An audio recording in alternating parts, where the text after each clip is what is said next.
जो दिल्ली दंगों के बारे में बता रहा है, क्या स्टिंग ऑपरेशन के दौरान आप लोगों ने उससे पूछा या वो खुद ये सब बताता चला गया और वो कितना भयानक था?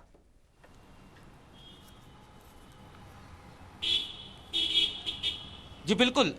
जब हमने इस स्टिंग ऑपरेशन को किया, जब हम उससे बात कर रहे थे, उसने खुद ही, हमने इस दिल्ली दंगों का जिक्र भी नहीं किया था, उससे पहले ही उसने इस बारे में तमाम खुलासे करने शुरू कर दिए। उसने बताया कि किस तरीके से उसके लोग जो हैं वो पूरे षड्यंत्र में शामिल थे, किस तरीके से सीए एनआरसी से उसने शुरुआत किया और उसके बाद दिल्ली दंगों में जो उसके स्लीपर सेल थे, जो उसके लोग थे, वो किस तरीके से पूरी साजिश में शामिल थे।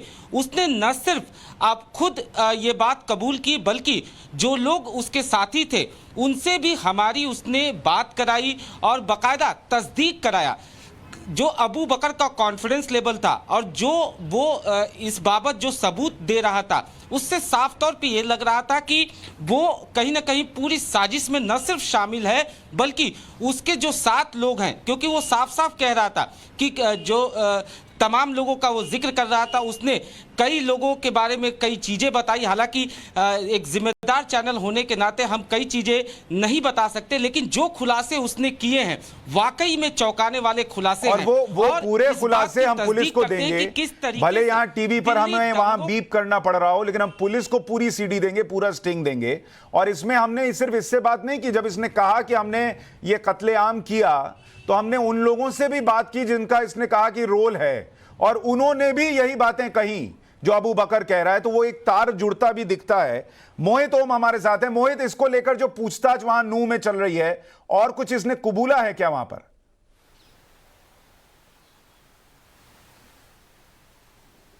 देखिए, नूह में अभी एक हाई लेवल के मीटिंग हुई थी जिसमें आला अधिकारी मौके पे पहुंचे थे। तो आला अधिकारियों ने खुद अबू बकर से पूछताछ की है और जानने की कोशिश की है कि जो उसका नाम सामने आना है धर्मांतरण को लेके, उसमें कितना वो सम्मिलित है और किस तरीके से उन्होंने दिल्ली दंगों की बात की है, शाहीन बाग प्रोटेस्ट की बात की है, उसमें कितना सच है। तो आला अधिकारी जब मीटिंग से निकले हैं तो उनका कहना है कि इसके खिलाफ पुख्ता सबूत हम इकट्ठे करने की कोशिश कर रहे हैं, क्योंकि जो एसआईटी की टीम है वो अब इस पर लग गई है और उनकी बातों से सामने निकल कर आ रहा है कि इसने बहुत सारे ऐसे गुनाह किए हैं जिनके बारे में आपके स्टिंग ऑपरेशन उसने बताया है। तो इस पर अब हम कल जो सुबह के वक्त उनकी टीम हमारे ऑफिस पहुंचेगी, जो हमसे सारी फुटेज लेगी और फुटेज को खंगालेगी, क्या क्या बातें अबू बकर ने की है, जो हमने टीवी पे दिखाया है उनको आला अधिकारियों ने देखा है और उस पर गहन तरीके से अब पूछताछ की जा रही है और एसआईटी जो है अब पूरे मामले की जांच कर रही है। ठीक है मोहित, मैं आपके पास लौटता हूं। नुपुर शर्मा, ये जो स्टिंग ऑपरेशन है दिल्ली दंगों को लेकर, वो जो कत्लेआम की बात करता है, अगर मैं उस फिगर पर न भी जाऊं जिम्मेदारी निभाते हुए, लेकिन जो वो कह रहा है कि हमने कैसे पीटा और फिर हम मजलूम बन गए,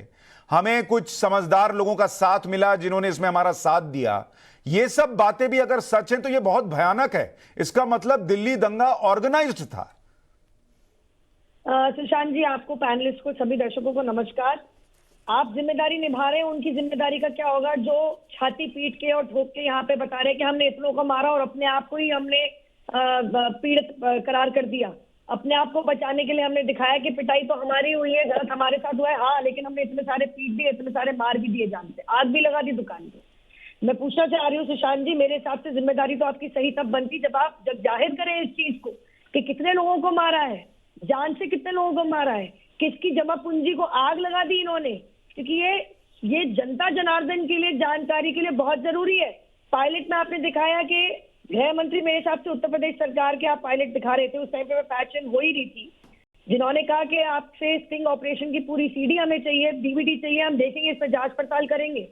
ये जो आपने मेवाट के अंदर ही अरेस्ट हुए हैं जबरन धर्म परिवर्तन के लिए, एक देवेंद्र और एक राजेश, दोनों की शिकायत दर्ज हुई कि उनके साथ जबरन धर्म परिवर्तन किया गया। देवेंद्र ने तो आगे जाके ये तक कहा कि 3 नाबालिग बच्चों को जबरदस्ती अबू बकर नामक आदमी ने मेवाट के नूह के अंदर जबरदस्ती अपने पास रख लिया और उनका भी धर्म परिवर्तन कर दिया। ये शिकायत के ऊपर इनका अरेस्ट हुआ, इनकी गिरफ्तारी उसके ऊपर हुई है। अब धीरे धीरे आगे तो पता चलेगा इनका नेटवर्क कितना बड़ा है। कुछ माह पूर्व भूलेगा नहीं कि एटीएस उत्तर प्रदेश ने भी ऐसे अरेस्ट किया था 3 लोगों को, उमर गौतम को, जिसमें से ये पता चला था किस तरीके से इसमें जाकिर नायक जो पर्सोना नॉन ग्राटा है, आज की तारीख में भारतवर्ष से भागा हुआ भगोड़ा आदमी है, उस तक का नाम बीच में आ गया था।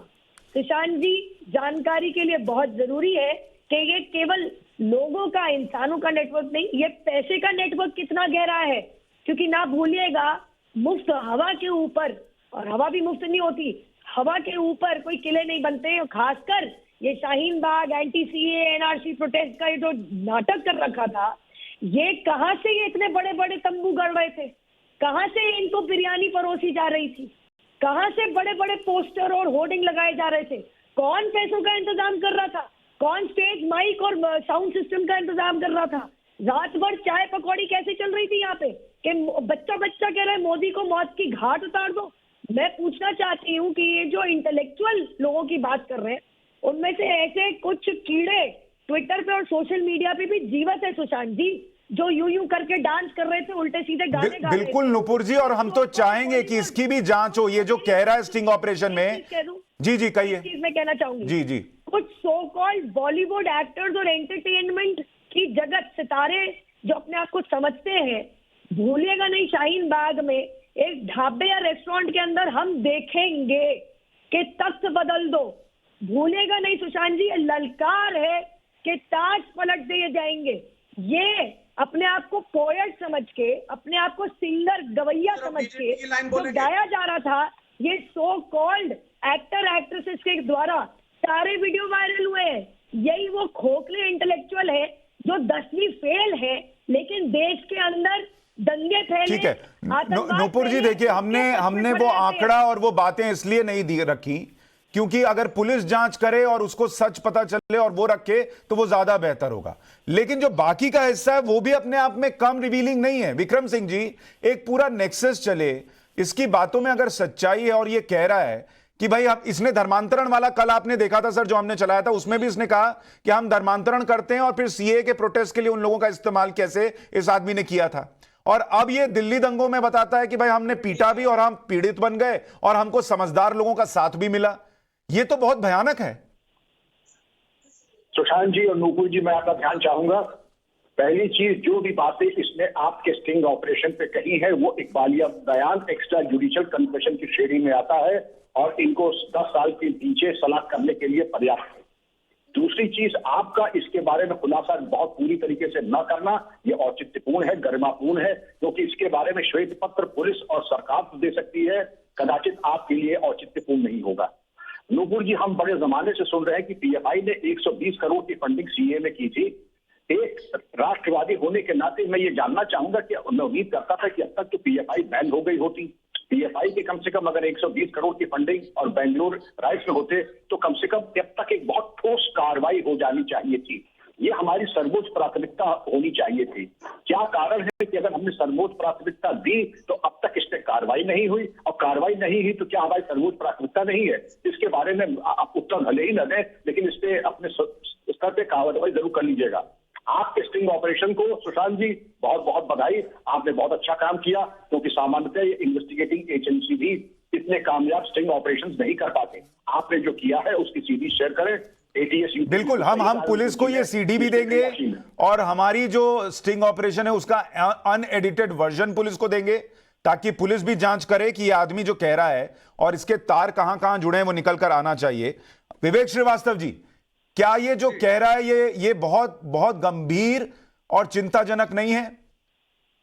देखिए, पहली चीज तो खोजी पत्रकारिता में मैं आपको मुबारकबाद दूंगा कि आपने बहुत अच्छा ऑपरेशन किया है, और आज के युग में जो खुद ही मीडिया वर्ड हम यूज करते हैं उसमें इस प्रकार के ऑपरेशन हमेशा वेलकम है। लेकिन इसको एक बेंचमार्क नहीं बनाया जा सकता। आपका स्टिंग ऑपरेशन सक्सेसफुल है, सही है, लेकिन इसको एक बेंचमार्क इस्लामोफोबिया के लिए आप नहीं बना सकते। आप यहाँ बैठ करके बीजेपी की प्रवक्ता ये नहीं कह सकती है कि बॉलीवुड में भारतीय जनता पार्टी आरएसएस का कॉपीराइट है, और कोई एक्टर या एक्ट्रेस अगर उसके मुखालिफ बोलता है तो भाई वो गलत है या वो एंटी नेशनल है। ये स्टैंड भी गलत है। और ये श्रीमान जी जिनका स्टिंग ऑपरेशन आपने किया है, ये कोई रोल मॉडल नहीं है। मरने वालों में हिंदू और मुसलमान दंगों में दोनों थे, और कॉमन मैन था जो मरा है। इस तरह के अगर ये व्यक्ति षड्यंत्रकारी है, ये प्रूव होता है जब आप अपनी सीडी देंगे और स्टिंग ऑपरेशन का एनालिसिस होगा। That does not prove that the common Muslim also did not die. जो एक कॉमन मुसलमान है वो भी मरा सर, वो तो हुआ ही, लेकिन वो ये कहता है सर, वो ये खुद स्टिंग ऑपरेशन में कह रहा है कि हमारे कम मरे लेकिन हमने ज्यादा दिखाया, आंसू ज्यादा बहाया, छाती ज्यादा पीटा और हमें इसको करने में साथ मिला। नहीं भाई, वो जो मर्जी कहे, उसके कहने से संख्या बल थोड़ी ना निर्धारित होगा। संख्या बल तो पुलिस निर्धारित करेगी। We should give credit to the police report as far as the statistics are concern, ये तो कोई भी नारा लगा सकता है। छुटभैया नेता वो अपने चीखा चिल्ली और हीरोपंती के अंदर कुछ भी बोले तो उसको बैठ करके रिस्पॉन्सिबल मीडिया और रिस्पॉन्सिबल प्रवक्ता बेंचमार्क नहीं मानेंगे। इससे इस्लामोफोबिया ही फैलेगा। आपको मानना पड़ेगा गरीब मुसलमान भी वहां मरे हैं, औरतें बेवा हुई हैं, जो दोनों धर्मों की हैं, हिंदू भी मरे हैं, मुसलमान भी मरे हैं। तो ये इस तरह के ये जो तो इस्लामोफोबिया फैलेगा इसलिए अगर कोई व्यक्ति जिसका नेक्सस दिख रहा है, जो अरेस्ट हो चुका है धर्मांतरण के मामले में, अगर वो कुछ कह रहा है तो उसको ना दिखाएं, उसको छुपा लें। आप जरूर दिखाइए, आप जरूर दिखाइए। इसमें इस्लामोफोबिया क्या है? जो गलत है कह रहे हैं उस पर कार्रवाई कीजिए। नुपुर जी आप रिस्पॉन्ड कीजिए, फिर मैं बाकी मेहमानों पर जाऊं।